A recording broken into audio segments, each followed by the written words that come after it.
One of his favorite lines he says to his YouTube co-host Julie Hartman when she says, "Oh, your book changed my life," and Dennis says, "Well, if it changed your life, then it would have been worth it." And I'm sure he's used that very line to thousands of people. And for people who have high anxiety, like Julie and like me, right, those kind of lines are a lifeline. They're intoxicating. They are soothing and calming.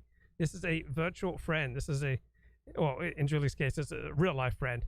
But for most people who listen to Dennis Prager, it's a parasocial relationship that provides a sense of meaning, purpose, transcendence, and comfort in life. And so when I was basically bedridden from 1989 to 1994, right, I was spending my money. All right, I spent almost all the money I had, right, not seeking cures to my chronic fatigue syndrome.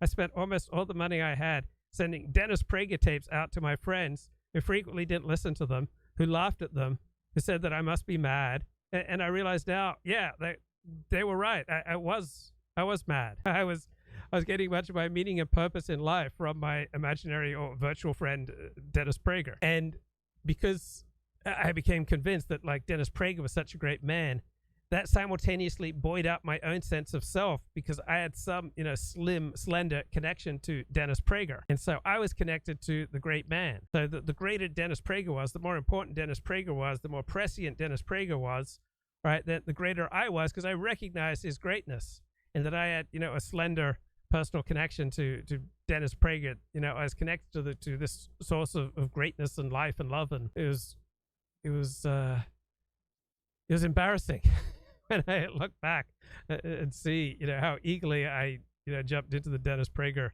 cult. But I did it from a place like maybe you. Do you have above average levels of anxiety, above average levels of depression? Do you feel, disconnected from people in your life? Are you unsatisfied with your real world alternatives? Then you'll find a virtual guru, a parasocial relationship with a YouTube personality or a talk show host.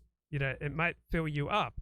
You might very well prefer it to flawed people that in real life, because when you're getting it from a YouTube host or a podcaster or a radio talk show host,